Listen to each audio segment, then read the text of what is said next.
Welcome to this explainer. Today, we're doing something really cool. We are going on a wonderful adventure, and the best part is, we're going to do it in 2 languages. I'll be your friendly bilingual guide as we step into a very special story called La journée de Sophie, which translates to Sophie's Day. Basically, we're going to use our English skills to unlock the secrets of this beautiful French storybook, figuring out exactly how to read it, understand it, and even speak it out loud together. So whether you're learning French for the very absolute first time, or you just kind of want to see how kids in other parts of the world talk about their daily routines, you are in exactly the right place. Ready to begin our French storybook journey? Let's turn the page. Okay, every good adventure starts with a greeting, right? Here is our very first French word of the story, and it's a pretty famous one. Bonjour. Now, I want you to try something with me. Wherever you're sitting right now, just take a nice deep breath, put a big smile on your face, and say it out loud with me. Ready? 1, 2, 3. Bonjour. Oh, that was fantastic. Bonjour literally means good day, but we use it every day just to say hello. And just by saying bonjour, we've instantly stepped into Sophie's world.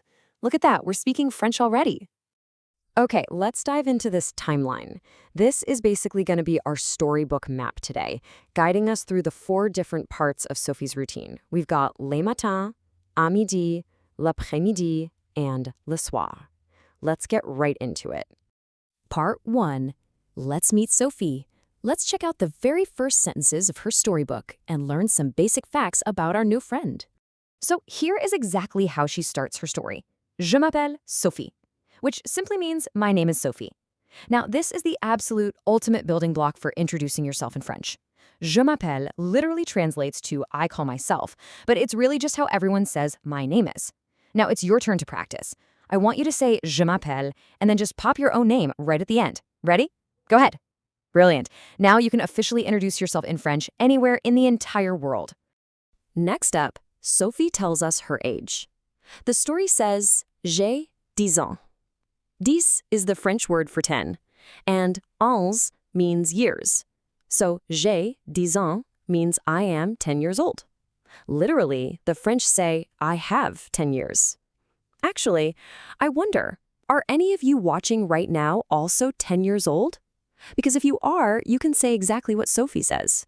Try it out. J'ai 10 ans. Now let's look at this beautiful, slightly longer passage where she tells us all about her family. And hey, don't let the length intimidate you. We're just going to chunk this together. She says, j'habite avec ma famille, which means I live with my family. And honestly, this brilliantly illustrates how English and French can sound so much alike. Just listen to the word famille and the English word family. They are so similar. Then she talks about her parents, mon père, which is my dad, et ma mère, and my mom. She finishes up by saying j'ai un frère et une sœur. I have a brother and a sister. Think about your own family for a quick second. Do you have a frère or maybe a sœur? Connecting these French family words directly to your own family makes them incredibly easy to remember. Moving right along to morning time at school. The story tells us, aujourd'hui, c'est lundi. Le matin, je vais à l'école. Today is Monday. In the morning, I go to school. Think about your own Monday mornings. Now, what's really interesting about this slide is we have a wonderful word of the day. It's gentil. It means nice or kind. In the story, Sophie says, mon professeur est gentil, meaning my teacher is nice. And let's be real, it's always great to have a kind teacher on a Monday morning, right? Notice how professeur sounds pretty much just like professor in English. When you start finding these similarities, reading a new language feels a lot like solving a really fun puzzle. Let's see what she's actually studying. We've got mathématiques, science, and historia. Oh my goodness, no way. She is tackling all of these huge subjects in a single Monday morning. Now, look really closely at those French words. I bet you don't even need me to translate them for you. Mathématiques sounds just like mathematics. Science is literally spelled exactly the same as science, and historia looks and sounds so much like history. Try saying them out loud with me. Mathématiques, science, historia. Great job. Let's break down exactly what Sophie is doing in that busy classroom of hers. The text gives us a great step-by-step view of her actions. Step 1, j'écoute le professeur. That means I listen to the teacher. Step 2, je lis un livre. I read a book. And step 3, j'écris une réponse à une question. I write an answer to a question. J'écoute, je lis, j'écris. Listen, read, write. These are basically the 3 superpower actions of learning, whether you're sitting in a classroom in France or literally anywhere else in the world. Let's move to lunch and playtime and see how this builds.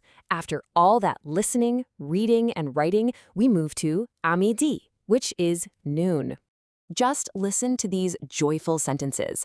À midi, je mange avec mes amis. At noon, I eat with my friends. The word ami means friends. And what exactly do they do while they eat? Nous parlons et nous jouons. We talk and we play. I absolutely love the rhythm of those words. Parlons, jouons. Talking and playing. Honestly, that sounds like the absolute best part of the school day. When you sit down with your friends at lunch, you're doing exactly what Sophie does. You're sharing a meal, chatting away, and just having fun. Next up, an afternoon of learning. Lunch definitely can't last forever, so we are entering the third part of our map, l'après-midi, where Sophie heads to a new location to discover some new things. And here is a massive, incredibly fun word of the day. Bibliothèque. It means library.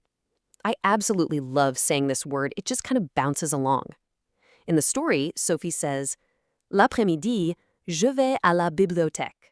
In the afternoon, I go to the library. Let's practice pronouncing this giant word together. I'll break it down for you. Bibliothèque. You try. Bibliothèque. Perfect. It sounds so fancy, doesn't it? So what does she do in that fancy bibliothèque? Well, first, je cherche un livre intéressant. I look for an interesting book. There's another one of those puzzle piece words we talked about.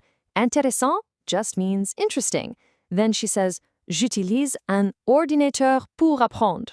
I use a computer to learn. Ordinateur is the French word for computer. It's an absolutely crucial word to know nowadays. So she's finding interesting books and using the ordinateur to keep growing her brain all afternoon. Finally, evening at home. The school day's over. We've officially arrived at the 4th and final section of our map. Le soir, the evening. Sophie says, Le soir, je rentre à la maison. Let's look at her evening routine to relax. First, je dîne avec ma famille. I have dinner with my family. Then, je regarde un film. I watch a movie. Notice how film is exactly the same word in English. Next, je lis encore un peu. I read a little more. She really just loves books, doesn't she? And finally, puis je dors. Then I sleep. Dinner, a movie, reading, and sleeping. I want you to map these specific actions to your own nights. I bet your evening routine looks incredibly similar to Sophie's le soir. Wrapping it up with a very good day. And just like that, Sophie's day is complete. And so is our reading journey through her storybook. Here is her happy conclusion. C'est une bonne journée. It is a good day. So the crucial point is, by breaking down a story step by step, using a map of the morning, noon, afternoon, and evening, we can totally understand a whole new language. When we look at the daily routines that connect us all, from having a nice teacher, to eating with friends, to sleeping after a really long day, reading French isn't so scary after all. It's actually really fun.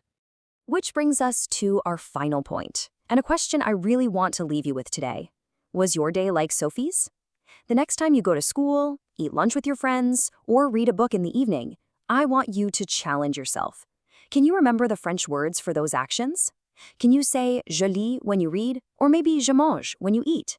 Try bringing just a little bit of Sophie's French vocabulary into your own daily adventures.